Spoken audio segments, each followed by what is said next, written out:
Hello and welcome to another episode of Shining Light on Shadows, a candid conversation about mental health.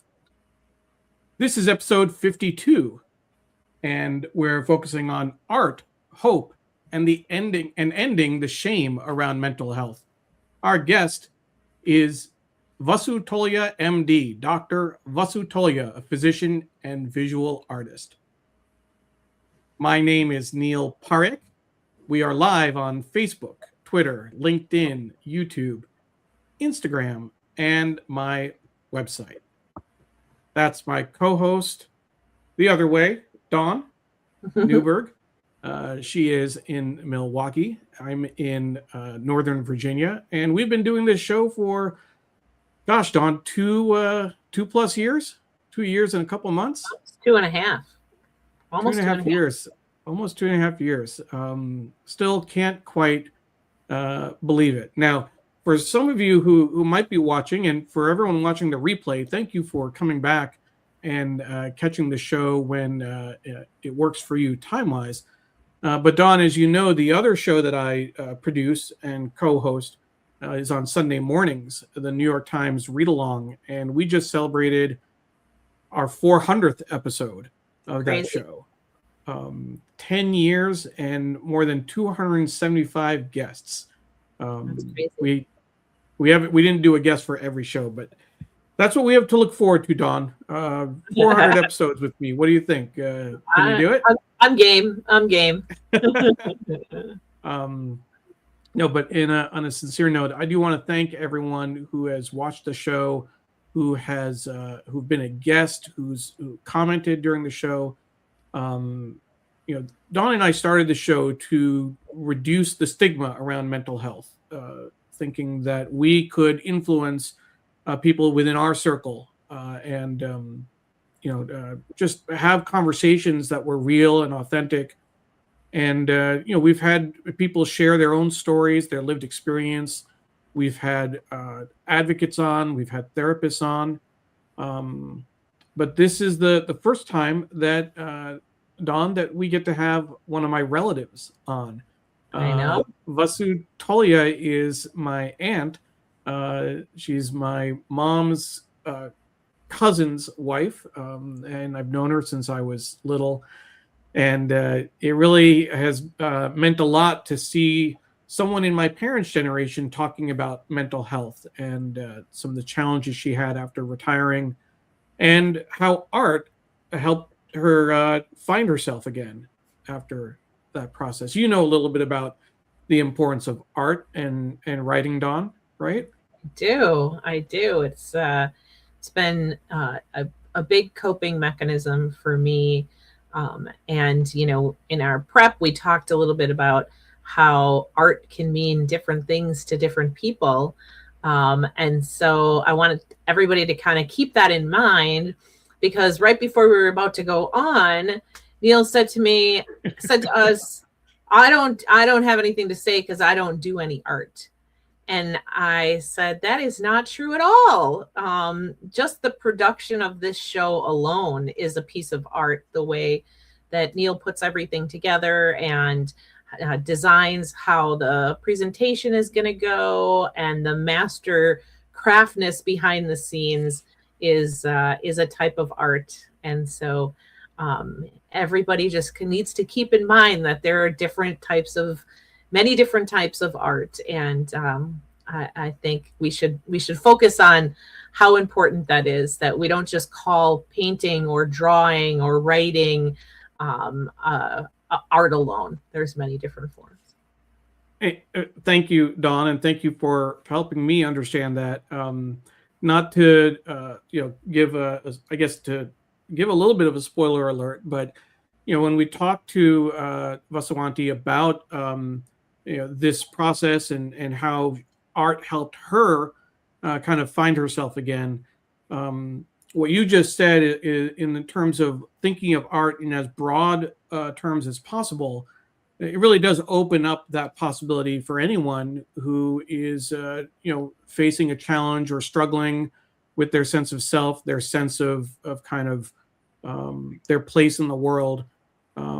It's not just the visual arts that can help them find themselves, but anything that is this kind of an activity that requires some kind of intentionality and focus can really help. So I look forward to exploring that a little bit later on in the show. Before we dive in, I want to recognize a few people watching. First, my mom watching from Hastings on Hudson. Mom, Sudha Parekh, my mom has been a very loyal viewer, and I know that she shares my excitement about having Dr. Vasu Tolia on the show as a relative, and she's a peer of my mom. It means a lot to be having this conversation on a public forum. The other person we have commenting and saying hello so far, Dawn, Kate Easton, who's that? What role does she play in your life? Plays a lot of roles in my life. She is one of my best friends. She is my landlord. She's my neighbor, and she lives downstairs and owns this house. So, yeah, and we have Jim Neuburg watching as well. He's also someone special, right? I mean, you share a last name, if I remember correct. Yeah, Don Neuburg, Jim Neuburg. Yeah, share a last name. He's a good guy. Yes, we are married, and apparently my puppy dog is saying hello from the living room as well, which is always great. As long as she keeps quiet. As a reminder for folks who are watching, this show is produced by Digimentors on a pro bono basis. I'm proud to be the Vice President of Events and Communications for Digimentors. They do social and digital consulting, digital marketing, events and programs like this, strategic communications, and other similar projects. But I'm always thankful for the support I get from Digimentors and my colleagues. And we have more people who are joining. Our friend Candice is watching from Milwaukee. Candice, always good to see you. And then another relative, another aunt of mine, this is my mom's sister, actually, watching from Whitby, Ontario. And I know she also knows Dr. Tolia very well, Vasu Tolia. So with that, let's go ahead and tee up our guest. As I mentioned earlier, Dr.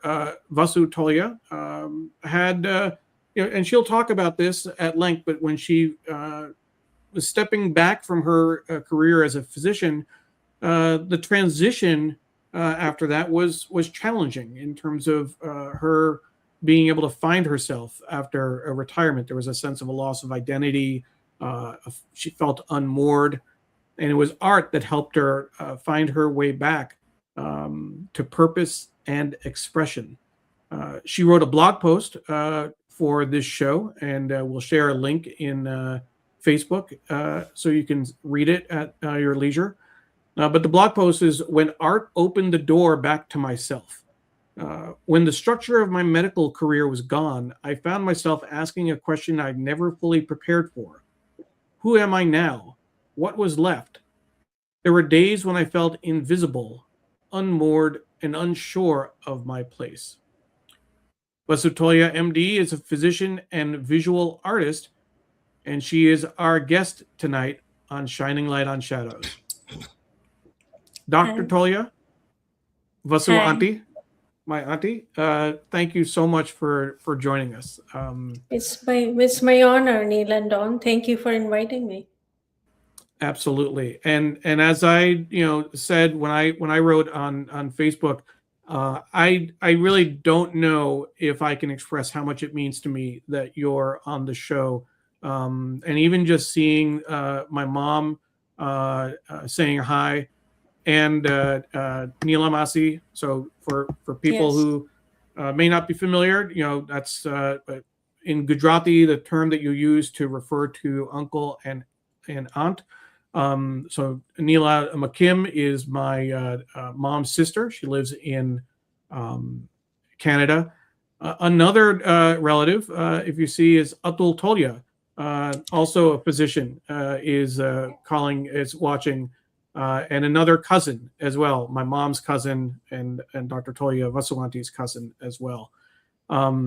So for me to have someone from my parents' generation talking about their challenges with this transition after retiring, to talk about anything around mental health. It's not something that's talked about in an older generation, not something that's talked about in the South Asian community, and so it just means a lot that you're here. So tell us a little bit more.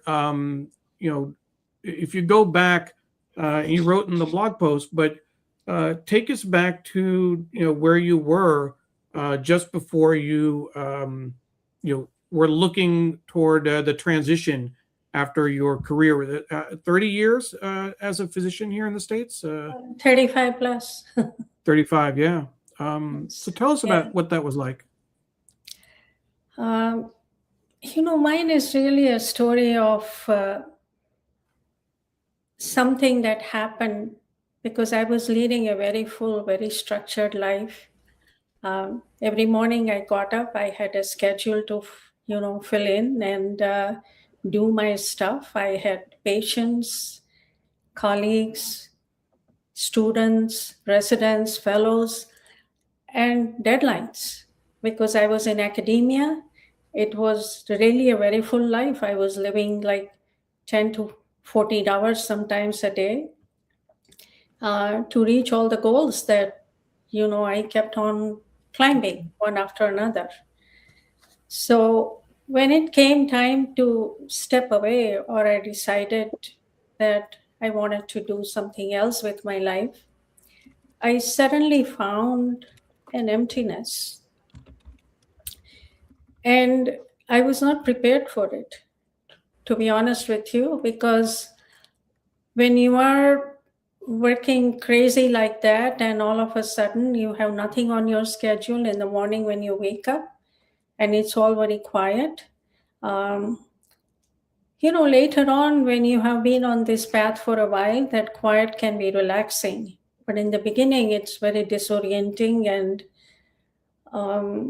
scary. What am I going to do today? How am I going to pass my time? What is my identity besides being a doctor, a mentor, a teacher? What am I going to do now? But most of all, what bothered me was that what seemed like I was stepping away from a life of healing, because that's what I had done all my life, and that's what gave me purpose. So I felt like that particular purpose was gone.